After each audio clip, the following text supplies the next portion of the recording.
ciertas cositas que hay que afinar, no repetir nuevamente. Por ejemplo, si yo pongo un ejemplo, aquí madre refiere a un cuadro clínico de 7 horas de evolución caracterizado por asfixia,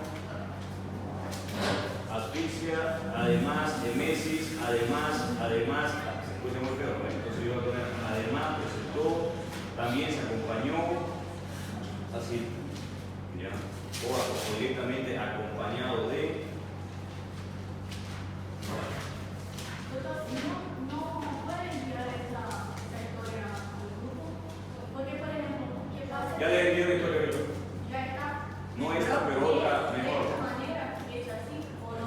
No. Solo el otro. Le he enviado una historia clínica ya hecha de otros grupos que tiene una nota de 10, digamos. Entonces, por eso le envié una nota y una historia bien hecha, pues, para que no les voy a enviar una historia mal hecha para que. Por ejemplo, en pediatría uno no pasaba de otra manera la doctora Quinta, no sería así. Por ejemplo, esta palabra que dijo no sería así la doctora. A veces prefería utilizarse esta palabra que está por eso. ¿Cuáles palabras? Por ejemplo, que dijo para caminar en lugar de además, que se ponga además, algunas palabras que la doctora decía para el colegio. Por eso. Claro, gracias a lo que usted ahorita llegó tarde no sabe de qué estoy hablando. No, sí, estoy diciendo que las palabras que se utilizan, algunos doctores sí exigen que sean esas palabras. No, yo solo no estoy diciendo que no tienen que utilizar. Estoy diciendo que no tienen que repetir. Por ejemplo, si usted pone, le voy a explicar de nuevo, esta historia es un paciente real que hizo el anterior grupo el día jueves de este paciente que llegó, y se la voy a leer porque está prácticamente bien realizada, pero tiene algunas cosas que tenemos que cambiar. Entonces dice, motivo de consulta, ahogamiento, vómito y desmayo. Aquí, aparte del motivo de consulta, hay muchos que quieren hacer como si fuera una historia de enfermedad actual, ¿ya? Y listo, vamos a ya vamos a avanzar hoy día asma, ¿ya? ¿No escuchan? Perfecto. Entonces este tema de asma igual es otro tema que va a entrar en la clase, jóvenes. Muy bien, vamos. Entonces vamos a avanzar asma bronquial y luego del asma vamos a avanzar lo que es crisis asmática, ¿ok? Entonces más o menos va de la mano siempre. Generalmente para diagnosticar un asma el paciente casi siempre llega en crisis. Es como los pacientes que tienen diabetes, para diagnosticar una diabetes en pediatría llegan con cetoacidótico.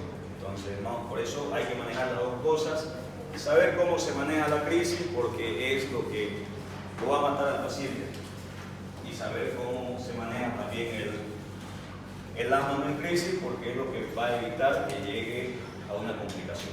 ¿Okay? Después le voy a explicar la historia cuando estén más cansados. Ya, entonces, ¿cuál es la definición del asma? Entonces, el asma es una enfermedad obstructiva crónica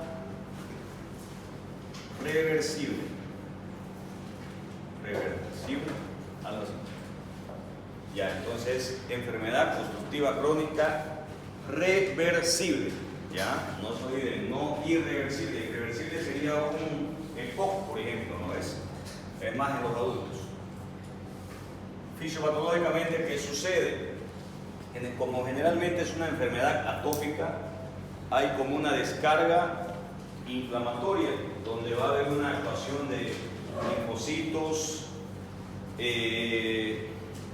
mastocitos, interleuquinas, sobre todo 3, 4 y 5, y histamina, ¿ya? Seguramente que hay otros más, pero los principales. Y además, inmunoglobulina E, ¿ya? Muy importante en este caso, ¿ya? Entonces, leucocitos, interleuquinas, 3, 4 y 5, mastocitos, histamina leucotrieno también, ¿no? Leucotrieno, etc.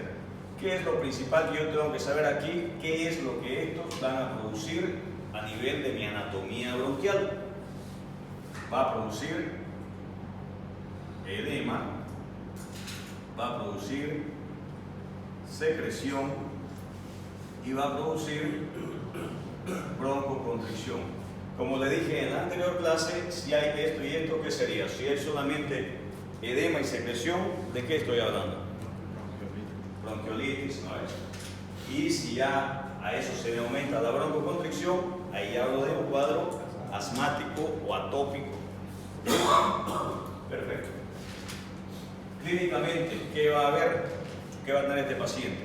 Uno, siempre va a haber una triada clásica, en este caso la tos, que es sobre todo nocturna. Sobre todo, pues no significa que en el día no tosa el paciente, ¿ya? Tiene tos, pero más controlada, a menos que tenga una crisis, obviamente. Pero cuando no está en crisis, el paciente tose en el día y en la noche a veces no puede dormir de tanto toser. Entonces, de predominio nocturno. Taquipnea y sibilancia. ¿Ok? Taquipnea y sibilancia. Esta es la triada del asma. La sibilancia generalmente es expiratoria. Si el cuadro se complica más, va a ser expiratoria e inspiratoria. Y si es un paciente con riesgo fatal, no va a haber nada. Es un murmullo vesicular abolido. ¿Por qué? Porque hay una broncoconstricción tan grave que no entra ni sale el aire. Yo le pongo el estetoscopio y no escucho nada. Por eso es importante que yo ausculte los pacientes que vienen por una cefalea, porque no tienen nada pulmonar, que vienen por un acceso, porque no tienen nada pulmonar, y esos pacientes tienen un murmullo vesicular normal. Yo voy a escuchar 100 pulmones normales, y cuando yo escucho una sibilancia, voy a saber que es una sibilancia. Cuando escucho un crépito fino, voy a saber que es un crépito, y cuando no oculté nada, voy a saber que ese paciente se está muriendo, ¿ya? Entonces, por eso es importante. Entonces, este paciente, que me va a contar la mamá, doctor, hace como 5 días mi hijo está tosiendo, es una tos seca sobre todo, por momentos sí es productiva, porque no es exclusivamente seca, y aumenta más en la noche y en la madrugada. Lo observo, hay leve taquipnea, oculto y está. Hay sibilancia, entonces así se oculta una sibilancia. Siempre hay que ocultar, sobre todo en niños, la región axilar. Voy a ocultar y así voy a escuchar. Y ahora ya, si es inspiratorio y expiratorio, es un poquito más avanzado el cuadro. ¿Ok? Muy bien, entonces esa va a ser la clínica de mi paciente. Y obviamente, si el cuadro ya es muy avanzado, ya va a venir con cianosis, alteración de estado de conciencia, etc. ¿no? Pero ya son síntomas generales, ya un cuadro avanzado. Pero la triada clásica viene a ser una tos de predominio nocturno, taquipnea y sibilancia. ¿Y la taquipnea cuál es? El mismo cuadro que les pasé en la bronquiolitis, recuerdan, por edades, ¿no? No cambia. ¿Cómo voy a diagnosticar el asma? Primero, lo principal, clínica, ¿no es? La clínica del paciente. Luego llega el paciente, le dice la clínica y voy a solicitar rayos X de tórax. ¿Ya? No es obligatorio. Generalmente el rayo X de tórax en asma se solicita para descartar otras patologías. Cosa con usted, tengo más cosas, chicos. En el otro grupo a veces me olvido de cosas. ¿Ya? Sobre todo es para descartar algunas patologías la radiografía de tórax no es para diagnosticar asma, ¿ya? Entonces, si yo oculto sibilancia tengo en la clínica, no necesito tomar una radiografía para diagnosticar el asma. Es para descartar neumonía, para descartar atelectasia, etc. ¿Qué voy a ver en la radiografía? Atrapamiento aéreo. ¿Y cómo se ve un atrapamiento aéreo? De la misma forma que en la anterior clase le expliqué en una bronquiolitis. O sea, es un paciente con un tórax que se aumentó de aire, entonces hace esto el paciente. Horizontalización del diafragma, horizontalización de las costillas, espacios intercostales más amplios y aumento del aire. Entonces, si hay mayor aire en el pulmón, más negra se ve esa radiografía o más hiperradiolúcida, más radiolúcida. Bien, ¿puedo solicitar un hemograma? Sí, si solicito. No es obligatorio solicitar, pero va a haber un aumento de eosinófilos, porque es un cuadro atópico. Puedo solicitar IgE si va a estar aumentada, eso ya para estudio, ¿no es? Y sobre todo, mi gold estándar de estudio para diagnóstico de asma es espirometría forzada, ¿ya? Bien, ahora para tener más o menos una idea de cómo se hace una espirometría, medio les voy a explicar ya. Entonces, una espirometría, existe la espirometría simple y la espirometría forzada, la cual para nuestro paciente asmático la clave es la espirometría forzada. ¿Qué va a medir la espirometría simple? Flujos, ¿ya? Entonces, simplemente eso. ¿Cómo se va a ver? Flujos. Y así se ve. ¿Ok? Esto me va a medir el volumen tidal, que en adultos es aproximadamente 500. Esto me va a medir el volumen de reserva inspiratoria, volumen de reserva expiratoria, y algo que no puede medir la espirometría es el volumen residual, ¿ya? Y cuando uno da volúmenes, eso se llaman capacidades, no eso es neumosis. Muy bien, esa es una espirometría simple. Ahora, si yo quiero una espirometría forzada, que es la que se ocupa en el asma, me va a salir igual, así. ¿Ok? Entonces, ¿qué va a medir esto? Generalmente va a mide varias cosas, pero ¿qué es lo que me interesa en el asma? Volumen expiratorio forzado y volumen expiratorio forzado en el primer segundo. ¿Ya? ¿Cuál es el volumen expiratorio? ¿Ya? Ahí va a medir. Y el volumen expiratorio en el primer segundo diríamos que hasta aquí. Más o menos así, ¿ya? Entonces, el primer segundo va a medir. Ahora, para hacer la prueba, yo tengo que hacer una prueba pre-salbutamol y una prueba post-salbutamol. ¿Ok? Entonces, llega el paciente, tiene aproximadamente 5 a 6 años. ¿Por qué no lo puedo hacer antes? Porque el paciente no va a hacer caso, no va a obedecer las pruebas que se le va a hacer. Entonces el paciente tiene que estar sentado, tranquilo, agarrar el aparatito y soplar ahí, ¿no es? Y eso va a medir flujo-tiempo, ¿ya? Por eso dice en el primer segundo. Volumen expiratorio forzado es el flujo y el primer segundo es el tiempo. Entonces es una medición flujo-tiempo. Le hice la medición sin salbutamol y dio un valor X, ¿okay? X más Y, esa no es como sale en la propaganda.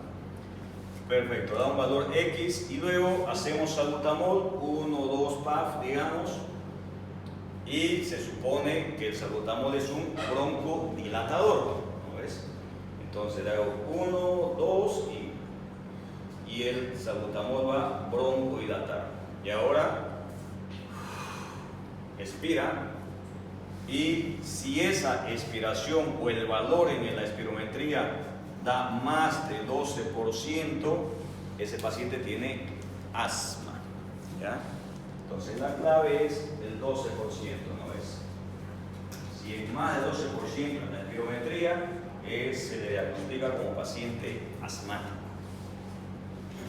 Es importante saber que se lo hace en mayores de 6 años. Pero si yo tengo un paciente de 4 años que es muy obediente, pues lo hago, no pasa nada.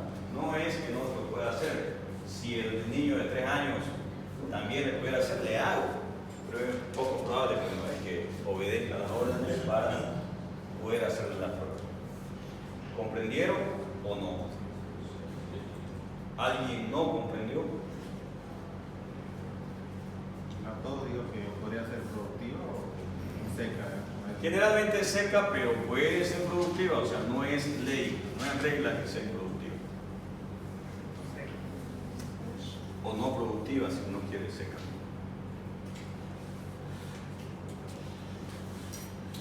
Muy bien. Entonces, si está con azul, por algo es el gold estándar del diagnóstico de asma, es la espirometría forzada. ¿Ya? Forzada. Nunca pidan solo espirometría, tienen que pedir espirometría forzada, porque cuando existen dos cosas yo tengo que pedir con el apellido. ¿Sí? Doctor, cuando le vamos a hacer la instalación del salbutamol, ¿lo hacemos directo o con el...? Si tiene menos de 4 años, se utiliza espaciador o aerocámara. Si tiene más de 4 años, lo puede hacer directo. Entonces esa es la indicación de la aerocámara. En menores de 4 años, mejor hacerlo con aerocámara. ¿Okay? Muy bien. Ahora el tratamiento.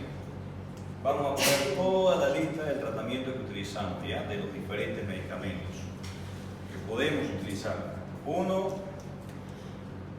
obviamente,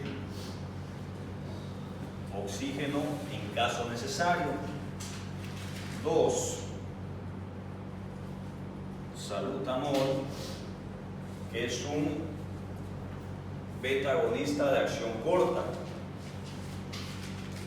Podemos utilizar salmeterol, beta agonista de acción prolongada. Podemos utilizar bromuro de hipatropio, que es un anticolinérgico.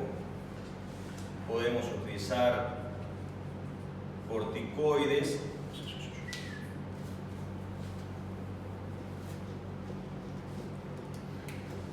Podemos utilizar corticoides. Les pongo con azul porque la base del tratamiento del asma son los corticoides.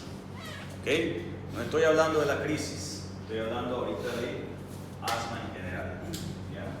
Entonces, la base del tratamiento del asma son los corticoides inhalatorios, no sistémicos. ¿Ya? Cuando hablo de sistémico puede ser vía oral, endovenosa o intramuscular. Cuando hablo de inhalatorio, es igual en aerosol y puedo usar ya sea con espaciador o aerocámara o directamente a la boca. Esa es la base del tratamiento. ¿Por qué es la base del tratamiento? Porque me va a evitar las crisis, sobre todo. Se puede usar 1, 2 meses, 3 meses a veces. Pero el objetivo es que el paciente tenga una vida normal. Cuando el paciente hace un buen tratamiento y usa bien sus corticoides inhalatorios, el paciente puede hacer lo que le dé la gana. Cualquier ejercicio, sale en el frío, todo. Y es poco probable que le vengan las crisis. Pero tiene que hacer un buen tratamiento. Y usar bien los aerosoles. Por eso, cuando yo le doy el tratamiento, tengo que perder o ganar entre 5 a 10 minutos informando y enseñando al padre o a la madre cómo utilizar los aerosoles. No solamente le va a dar esto y listo. ¿Y cómo lo uso? Léalo, señora, porque ahí están las instrucciones. Hay gente que no lo lee o lo entiende mal. Entonces siempre hay que explicar. Antes de usar inhalador, muévalo, bote el aire, que bote el aire, y si es que directamente a la boca, 1, 2, 3, 4, lo que le toque colocar. Si en caso de corticoide, 1 y 2, y absorbe sin abrir la boca. 1, 2, por lo menos unas 10 respiraciones. En caso de tener la aerocámara, colocan la aerocámara. Si estoy hablando de corticoides, 1 y 2, y ahí por lo menos unas 10 respiraciones que dé con la aerocámara. No 1, 2 y sacar la aerocámara no sirve para nada. Entonces, uno de los problemas de que el tratamiento vaya mal es que el tratamiento está mal realizado.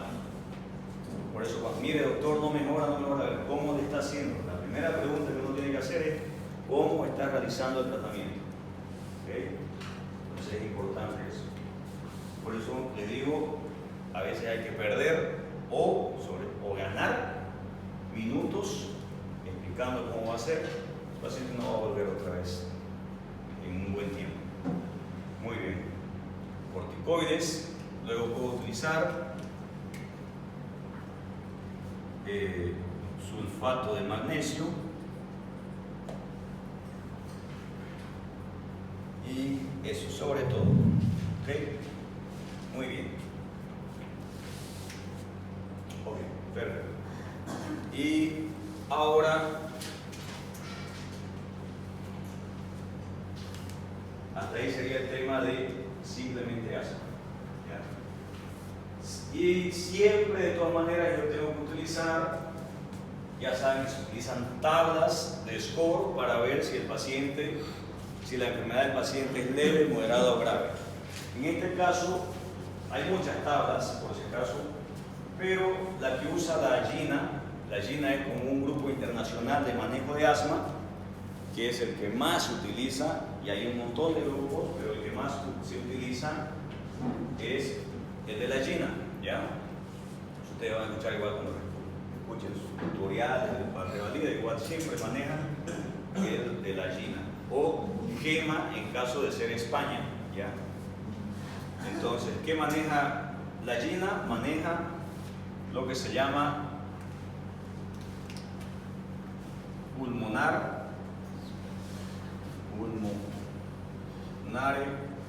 score. ¿Ya? ¿Y qué es lo que va a medir? Generalmente lo que mide es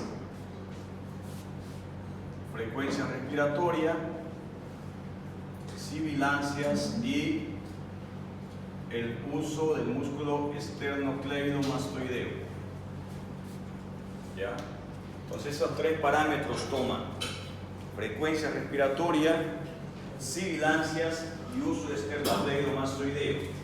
No voy a pasar la tabla, ya no voy a escribir toda la tabla aquí, pero determinando cuánto es la frecuencia respiratoria, cómo son las sibilancias y son solamente si hay o no hay, si la sibilancia es solo expiratoria y al final si es inspiratoria y expiratoria, si hay uso de esternocleidomastoideo, si es leve, aumentado o máximo, dice, entonces le da puntuaciones. ¿Ya? Y según las puntuaciones nos va a dar leve, moderado o grave. Y dependiendo de esa puntuación, yo voy a hacer mi tratamiento. ¿Okay? Entonces, si el paciente me llega con una crisis leve, por ejemplo, ¿qué voy a utilizar? Mi tratamiento. Entonces, mi tratamiento, ¿cómo digamos? El principal tratamiento de la crisis, que es salbutamol. ¿Ya? Entonces, no se confundan. El principal tratamiento para el asma son los corticoides inhalatorios. Pero el principal tratamiento para la crisis asmática es el salbutamol o beta-agonistas de acción corta. ¿Ya? Es diferente. ¿Ok? Entonces, el salbutamol, que es un broncodilatador o beta-agonista de acción corta, es mi principal tratamiento en la crisis leve. ¿Cómo voy a utilizar el salbutamol? Ya sabes, si tiene menos de 4 años, uso Aerocámara, si tiene más de 4 años, puedo hacer directo. ¿Ya? ¿Cuánto se hace? Generalmente el salbutamol viene en una presentación de 100, si no me equivoco, son microgramos, 100 microgramos por cada PAF, o ¿cómo se llama? Cada PAF, diríamos. ¿Ya? La dosis viene de 25 a 30 microgramos por kilo. ¿Ok? Entonces, vamos a hacer un paciente de 20 kilos, todo ya, para que entiendan, lo vemos con ejemplos, no solamente teórico. Muy bien, entonces, pesa 20 kilos mi paciente, llega, me dice la mamá, hace una semana está tosiendo, la tos es más predominante en la noche, doctor. Ah, perfecto. ¿Y qué pasó? ¿Qué lo desencadenó? Ah, para eso yo tengo que saber quién desencadena, cuáles son los desencadenantes del asma, lo cual no lo he escrito aquí, pero se lo voy a explicar ya. Entonces, entre los desencadenantes, principalmente en esta zona que es más seca, tenemos el ácaro del polvo. El principal desencadenante del asma es el ácaro. En las zonas donde hay más bosques y es un poco más alto, sería el polen, ya de otro desencadenante, el frío, sobre todo porque reseca las vías aéreas, el ejercicio. Por eso le digo que un paciente que usa bien los corticoides inhalatorios va a poder hacer normalmente ejercicio, pero si no, ante el estímulo y la sequedad y la aspiración y la inhalación de aire frío cuando está haciendo ejercicio, también desencadena cualquier alergeno, obviamente, y las infecciones de vías aéreas superiores o las IVAs también pueden desencadenar, ¿ya? Entonces son desencadenantes. Muy bien, entonces si me cuenta esa historia que... ¿Esos son los síntomas mayores que mejoran? ¿Cuál? De los factores mayores que mejoran del asma. No he hablado nada de eso. Entonces, no, esos son desencadenantes solamente. Entonces, ¿qué sucede? Entonces llega la madre, me dice, mi hijo tiene 5 años, digamos, 7 años, para que estemos más seguros, 7 años, ha estado tosiendo en el día, aumentó en la noche, perfecto, y parece que, y siempre que llega el clima frío, le pasa lo mismo, pero esta vez está más complicado, entonces ya yo me estoy dando una idea, ¿no? Entonces, cambio de clima, tos nocturna, ¿hubo fiebre o no ha habido fiebre? Ah, entonces no es desencadenado por una infección. Y cuando hace ejercicio generalmente se cansa más que su otro compañero. Ah, ya es un asmático que no tiene tratamiento. Perfecto. Ocultamos al paciente, hay sibilancia expiratoria, estado neurológico normal, no veo uso de músculos accesorios, muy bien. Saturamos 95%. Ah, eso es un asma leve para mí. ¿Ya? Buena saturación, neurológicamente bien, y como dice la tabla, por ejemplo, sibilancia al final de la expiración. Incluso aquí toma frecuencia, una frecuencia que llamo 22 por minuto. Asma leve, 20 kilos. Entonces saco 25 por 20 kilos, me da 500. Cada PAF de salbutamol tiene 100 microgramos y yo necesito 500 microgramos para ese paciente. ¿Cuánto lo voy a hacer? 5. 1, 2, 3, 4, 5. ¿Por qué es importante saber eso? Porque a veces cuando llega a nuestro centro de salud nosotros pensamos que con 1 y 2 basta. Si le hago 3 o 4 le voy a producir taquicardia a ese niño y lo voy a complicar.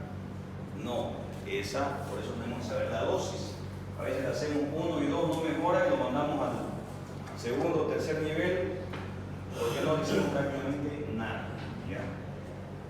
Entonces le hacemos 1, 2, 3, 4, 5, lo cual no dice, por si acaso en la tabla de manejo, dice, dice 4, dice. Pero cuando ya yo sé la dosis, puedo manejarlo mejor, pues. Y evalúo a los 15 minutos. Si el paciente mejoró, alta. Y si no mejoró, pasa al tratamiento de crisis moderada. ¿Con qué se va a ir de alta? Entonces yo de alta lo puedo mandar con corticoide en aerosol, puedo enviarlo con algo que me falta aquí, Montelukast. El Montelukast es un antileucotrieno, ¿ya?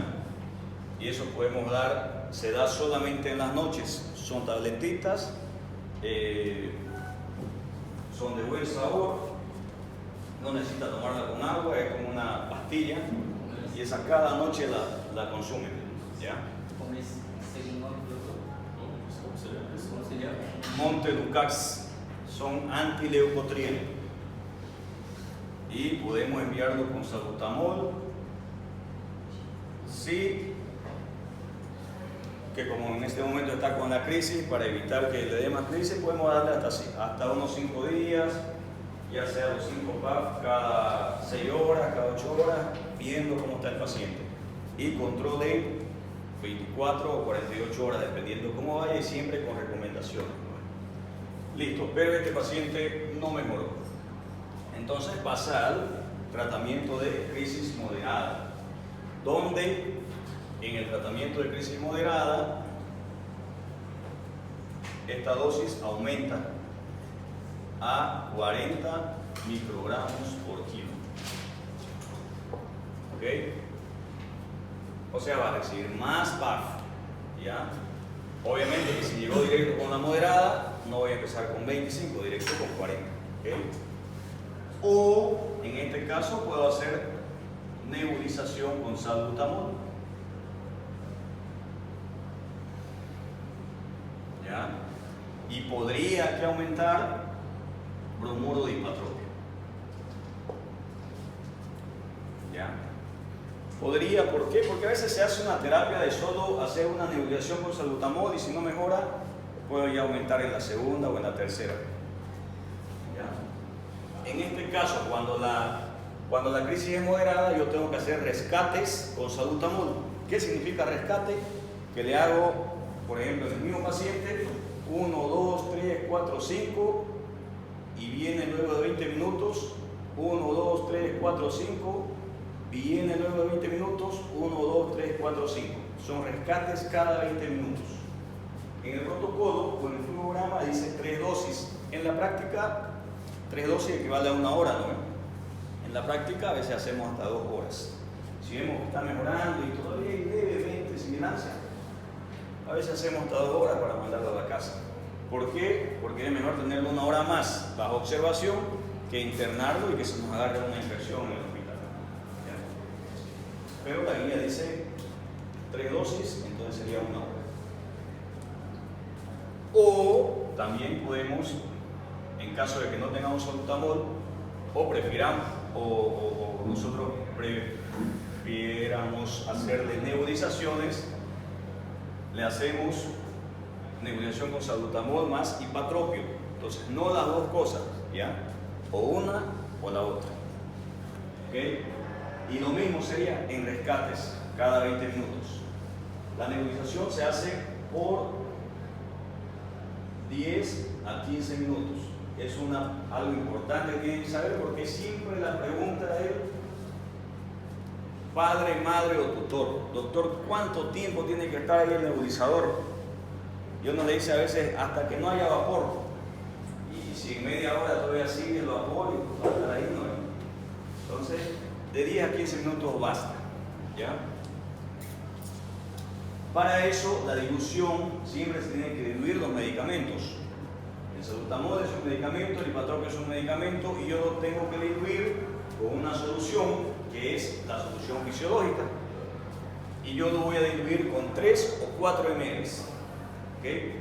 Antes se decía 5, porque todo el mundo decía 5, pero ya cuando uno va leyendo o escuchando los modos con los que te dan charla, dicen que de 3 a 5 ml a 4 ml basta. Con eso, uno, que hace más efecto el medicamento, y dos, que no necesita más porque va a estar con más tiempo el vapor ahí y es como un cóctel innecesario. Entonces, coloco salbutamol y ipatropio 10 a 15 minutos. ¿Y cuánto es salbutamol? La dosis de salbutamol es 0.15 miligramos por kilogramo de peso. Y eso se deben hacer algunas divisiones con la presentación de salbutamol. Bueno, pero mi objetivo aquí no es complicarles la vida, sino facilitársela, porque ustedes tienen más materia, no solo pediatría, ¿no? Entonces, esa es la dosis por kilo. Ahora, si yo quiero facilitarme la vida y saber cuántas gotas directas son, es lo que el otro día les expliqué. Directamente 0.6 por 20 kilos, 12 gotas directo, ¿ya? 0.6 por peso y lo que me dé es en gotas. Máximo 20 gotas. Si por la fórmula me sale 30 o 40 gotas, máximo es 20 gotas, incluso en los adultos, ¿ya? Si alguien quiere nebulizarse y le salió, digamos, pesa 70 kilos, 0.6 por 70, 42 gotas, no van a colocar 42, 20 gotas es lo máximo, ¿ya? 42 o 20 es el mismo efecto, entonces coloco 20. Y de bromuro y ipatropio pueden colocar directamente entre 20 a 40 gotas, directo. ¿Ya? Muy bien. O si quieren facilitarse más la vida, 3 gotas por kilo igual de salbutamol, directo ahí para que no se olviden. 3 gotitas por kilo. Pesa 10 kilos, pero a veces es algo, eso no es muy, mejor 0.6 nomás, porque eso de 3 gotas a veces puede cambiar de parte a parte, ¿no? Pero puede colocar. ¿Ya? Entonces, ¿cómo actúa el salbutamol? Broncodilatador. ¿Cómo actúa el ipatropio? Entonces, como es un anticolinérgico, bloquea la acción de la acetilcolina. ¿Y qué es lo que hace la acetilcolina? Igual hace broncoconstricción y aumenta la secreción mucosa. Entonces actúa de dos formas, ¿ya? Pero obviamente el salbutamol es más potente al producir broncodilatación. Entonces, o uno o lo otro, ¿ok? Aquí sería cada 20 minutos por 3 ocasiones. ¿Ya? Muy bien. Desde 20 minutos después uno rescate, ¿no? Y luego evalúo. Luego de 15 minutos, ¿ya? A los 15 minutos evalúo al paciente. Mejoró, alta. Obviamente se va de alta con este tratamiento más salbutamol, ¿no? No mejora, se va para el manejo de la crisis grave. ¿Hasta ahí entendieron o se los vuelvo a explicar? ¿O en algún lugar se bloquearon? Yo no entendí esa parte donde dijo o lo uno o lo otro, ¿cuál es que podemos aplicar? El que quieras. Ya sea. Ya, por ejemplo, les daré un ejemplo. Si yo tengo un niño que no se deja nebulizar, para nada se deja nebulizar, entonces le hago salbutamol en aerocámara, porque eso va a ser 10 segundos, ¿no? Aunque sea que lo agarren y lloren, 1, 2, 3, pero lo que le toque el salbutamol, 1, 2, 3, 4, 5, por ejemplo, este niño tiene 20 kilos, y listo, nada más. La nebulización son 10 minutos. Pero, ¿cuál es la ventaja de esta nebulización? Que me aporta oxígeno, nada más. ¿Cuál actúa mejor? Igual, tanto la nebulización como el salbutamol en aerosol actúan igual. Pero si yo veo que el niño tiene cierto grado de falta de oxígeno, lo nebulizo, ¿no? Y si se deja nebulizar, lo nebulizo. La única ventaja es que me aporta oxígeno. ¿Ya? Entonces, si yo tengo un nebulizador y veo que mejor si le aporto oxígeno, lo nebulizo. ¿Ya? Pero es lo mismo. Entonces, por eso, o le hago el salbutamol en aerosol o le hago la nebulización. No ambos. Doctor, por ejemplo, la nebulización cuando se usa más el bromuro del patropio o deja aparte eso. En el mismo recipiente coloco, por ejemplo, digamos, pongo 10 gotas de salbutamol y ahí coloco 20 gotas de bromuro del patropio en el mismo recipiente, más 3 de solución fisiológica. Entonces, esa es la mezcla. Acá no hay, pero se puede usar. Pero si no, es un poco de acción prolongada, ¿no? Entonces no sería para la crisis. Y los de acción prolongada se usan siempre en mayores de 6 años. ¿Ya? Pero para la crisis no sería eso. ¿Algo más hasta aquí? ¿Alguna pregunta? Bueno, continúo ya. Muy bien, vamos a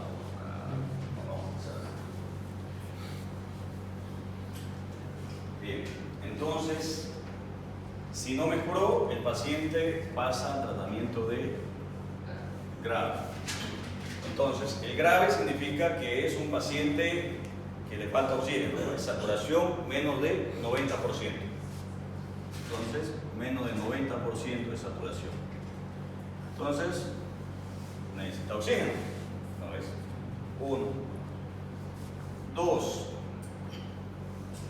Lo mismo. Salbutamol en aerosol o en nebulización. Cualquiera, ¿ya? Puede volver a utilizar la misma terapia. Solo que aquí también aumentan la dosis de salbutamol, pueden aumentar. En aerosol. ¿Hasta cuándo se aumenta, doctor? Máximo el salbutamol en aerosol son 12 packs. Ya, entonces si yo aquí en la moderada todavía me tocó hacerle 8, puedo aumentar a 10. En este caso, por ejemplo, salió 10 PAP, sería hasta 12, no sería. Puedo aumentar 2 más, hasta 12 es lo máximo. Entonces, lo máximo de pulsaciones de salbutamol de aerosol, 12. Lo máximo de gotas de salbutamol, 20. Muy bien, entonces, salbutamol con nebulización, oxígeno. Obviamente, aquí ya aumento corticoides. Y los corticoides pueden ser vía oral, vía intramuscular o vía endovenoso. ¿Cuál es la diferencia entre la vía oral o intramuscular endovenosa?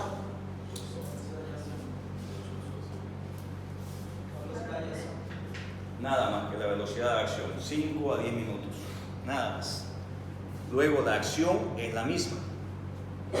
Entonces, si en el caso extremo que yo esté con un paciente hemofílico, por ejemplo, llega la mamá, doctor, es hemofílico, yo no le voy a meter intramuscular. Entonces le damos vía oral, ¿ya? O lastimosamente habrá que hacerle una vía endovenosa y endovenosa, no puedo estar yo intramuscular ese paciente, ¿ya? Pero en caso de que no pueda tolerar la vía oral, le daremos endovenosa o intramuscular, ya si no es un hemofílico. Pero la acción es la misma, solamente es el tiempo el que va a haber diferencia, 5 a 10 minutos, nada más. ¿Ya? Si yo tengo un paciente que está con una crisis moderada, muchas veces también en la práctica el protocolo no lo dice, ¿ya? Que van a tener ustedes. Solamente si se le da de alta ya se va con prednisona, en la moderada. Pero a veces en la práctica sí se le coloca para mejorar rápido al paciente, porque a veces uno tiene 20 ahí esperando, ¿no? O para evitar que vaya a lograr. Entonces, si yo tengo un niño que odia lo intramuscular, que todos son así, pero hay unos que son más extremos, entonces le daremos vía oral, ¿ya? ¿Por qué? Porque el estrés es otro desencadenante del asma.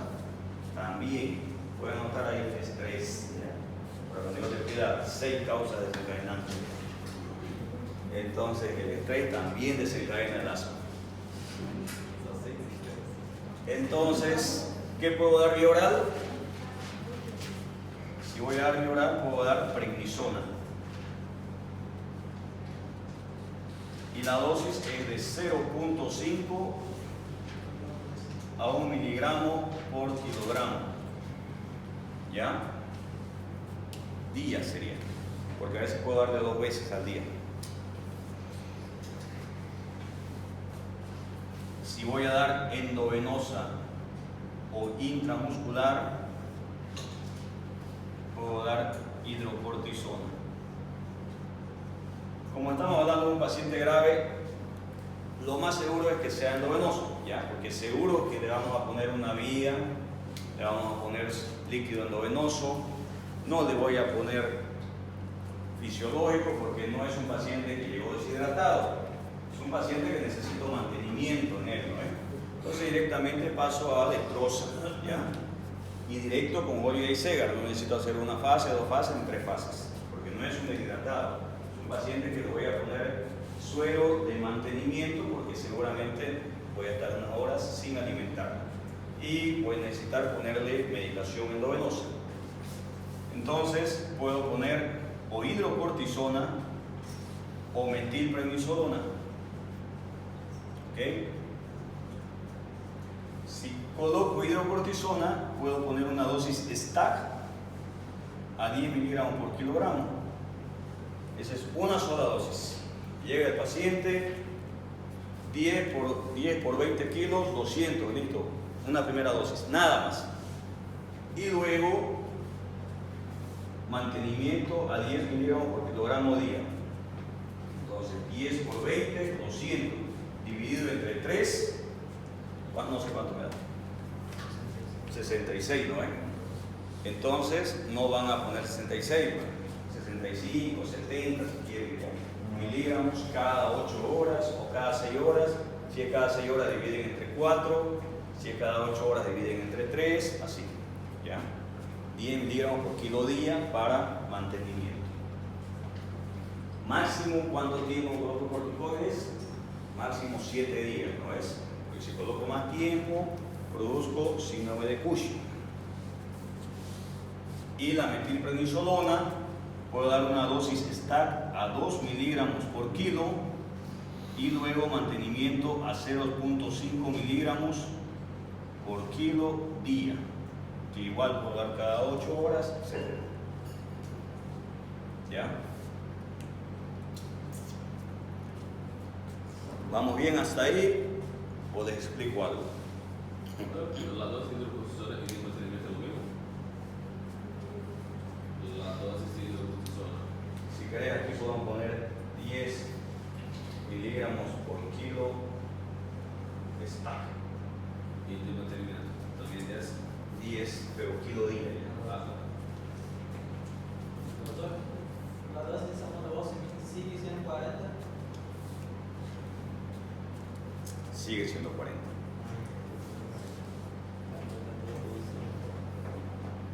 ¿Preguntas? No falta mucho, ya no se preocupen. Bien. Ahora este paciente no mejora y tengo que seguir escalando, ¿ya? ¿Y con qué escalo? Con sulfato de magnesio. Entonces, ya no está en el programa, pero en algún otro va a estar. Si hay, entonces aquí sulfato sulfato de magnesio. ¿Cómo actúa el sulfato de magnesio? El sulfato de magnesio es un potente relajante de músculo liso y además inhibe la actividad de los mastocitos, disminuyendo histamina y obviamente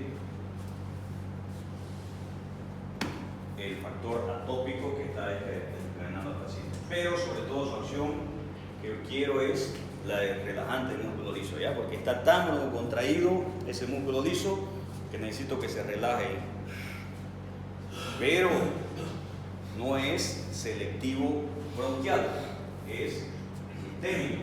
Entonces va a haber puede haber un efecto de hipotensión, porque también me va a desencadenar músculo liso vascular. ¿Ya? Recuerden que las venas y arterias es músculo liso. ¿Ya? Por eso, si yo voy a colocar sulfato de magnesio, tiene que estar en un manejo donde yo esté monitorizando bien al paciente. ¿Ya? Saturación, frecuencia cardíaca, presión arterial, todo el tiempo. ¿Ya? Entonces, no lo puedo colocar en una OS, en un primer nivel, ya no lo puedo colocar. ¿Por qué? Porque ese paciente que ingresó con una crisis asmática, ahora ya lo voy a choquear. Entonces, tiene que estar bien monitorizado. La dosis es de 50 miligramos por kilo. 50 miligramos por kilogramo. Dosis. Y siempre tiene que diluirse. Nunca se coloca puro, ¿ok? Siempre el sulfato de magnesio va diluido. Si quieren, seguimos el ejemplo de este paciente. ¿Con qué lo voy a diluir? Con fisiológico, ¿ok? Entonces, no mejoró este paciente y le coloco sulfato de magnesio 50 miligramos por 20 kilos, 1000 miligramos. Ahora, con la base de ese número, yo voy a saber con cuánto lo voy a diluir. Divido entre 10 simplemente. Entonces, en mi indicación va a ir sulfato de magnesio 1000 miligramos diluido con 100 ml de solución fisiológica y se pasa de 20 a 40 minutos. O sea, si quieren le ponen pasar en 30 minutos. No se pasa en bodo directo. Pues son bien específicas las indicaciones de sulfato de magnesio. 1, bien monitorizado el paciente. 2, diluido el medicamento con fisiológico. Y 3, lento tiene que pasar. ¿Ya? Y un máximo de 2000 miligramos. Ese es un máximo que puedo pasar en una sola dosis. En esa dosis. Con 1000, tranquilo. ¿No? Si me salió 3000, digamos, entonces no, 2000 más. ¿Ok? Entonces 100 miligramos cada 20 minutos, por 20 minutos, en los próximos 20 minutos sería, ¿no? De lo que acaba de decir. ¿De sulfato de magnesio? Ah, Una sola dosis. solamente una sola. Una sola. Luego puedo ponerle a las 8 horas otra dosis y a las 8 horas otra dosis. Si el paciente no mejora con esto, ya estamos paciente grave. Y ahí podemos intentar con teofilina, pero no se usa mucho, pero ya es un paciente de manejo de terapia. O sea, ya si no va mejorando con esto, yo voy a tener que intubar a ese paciente, que hay mucha dificultad respiratoria, y ahí colocar relajante muscular, rocuronio, atracurio, etc.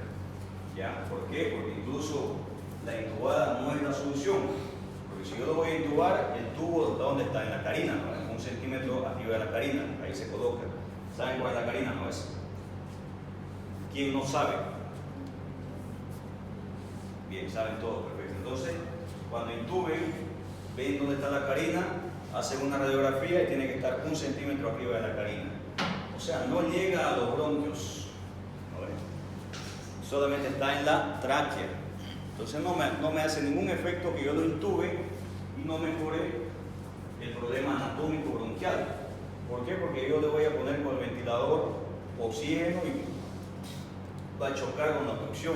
Entonces necesito sí o sí relajar ese músculo o broncodilatar, sí o sí.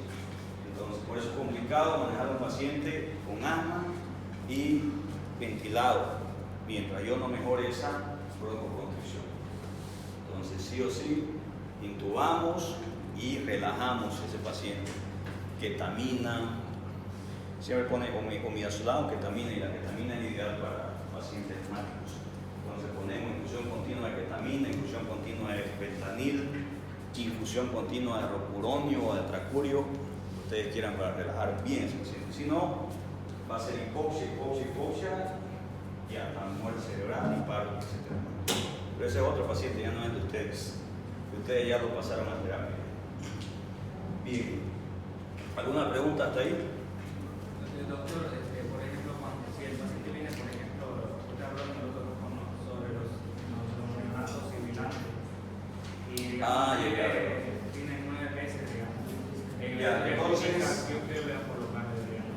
No, entonces hay otros que, por ejemplo, tengo un niño de 4 años, ¿no? O 3 años que me llega con sibilancia, ese todavía no lo puedo llamar de asmático, sino puedo poner lactante sibilante. ¿Por qué? Porque yo no tengo una espirometría. El tratamiento prácticamente es el mismo, ¿ya? Entonces puedo hacer salbutamol, va mejorando, sí, pero mientras no le he hecho todavía una espirometría, todavía lo llamo de lactante sibilante. Muchos pacientes que son lactantes sibilantes, hasta los 5 o 6 años, mejoran y se acabó, ¿ya? No les vuelve a dar. Entonces es como que un punto de quiebre, 6 años. Uno espera hasta ahí y luego nunca más les da. Entonces sería hasta como un punto de quiebre para hacer la espirometría, porque si no les vuelve a dar ya no les voy a hacer, ¿no? Entonces, menor a 4 años sería lactante sibilante, y de 5 hacia adelante con espirometría. De 6 años más o menos. De 6 años, asmático. Menores de 6, puedo llamar yo como lactante sibilante.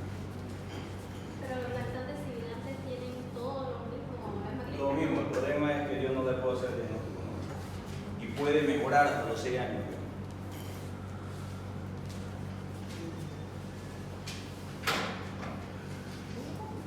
Pero son terminologías de un libro a otro, entonces solo que es importante que yo lo sepa, los ciertos conceptos, para cuando yo escuche en otro lugar, sepa que eso existe también. ¿Algo más? Si no, podéis ir en paz. No hay lista,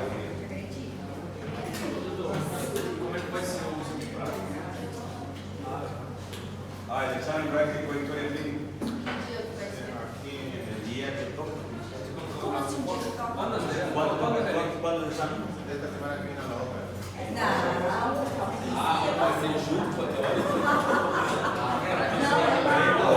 Por ejemplo, el teórico toca un jueves, un miércoles, ¿no es? Sí. Ustedes van a ir Una semana después el sábado, digamos. Si toca un miércoles 15, por ejemplo, ustedes van el sábado 18 a dar su examen, de 12 del mediodía a 1 de la tarde voy a estar en el hospital esperando 2. Y me entregan el domingo su examen. Yo estaré aquí afuera de la universidad esperando. miércoles venimos. A dar examen. Pero jueves venimos a dar examen. Jueves, sábado. ¿Cuándo el examen teórico? ¿Qué día damos? ¿Jueves? Nadie da examen. Viernes. Yo hablo de práctica. Sábado. Grupo de 4 personas. Después del teórico. O sea, nuevamente, si toca dar un 15 el examen teórico, estoy hablando de un ejemplo, ya no estoy diciendo que sea 15, ni sé cuándo. Si toca dar un miércoles 15 el teórico, ustedes van un sábado 18 al hospital entre 12 del mediodía a 1 de la tarde y yo les voy a dar un paciente a 4 personas para que hagan su historia clínica y yo el domingo me voy a dar el trabajo de venir aquí afuera de la universidad, voy a estar en mi auto esperando que ustedes me entreguen su historia. Esa historia, la nota de esa historia vale para las 4 personas que hagan la historia clínica. ¿Ya? Yo no.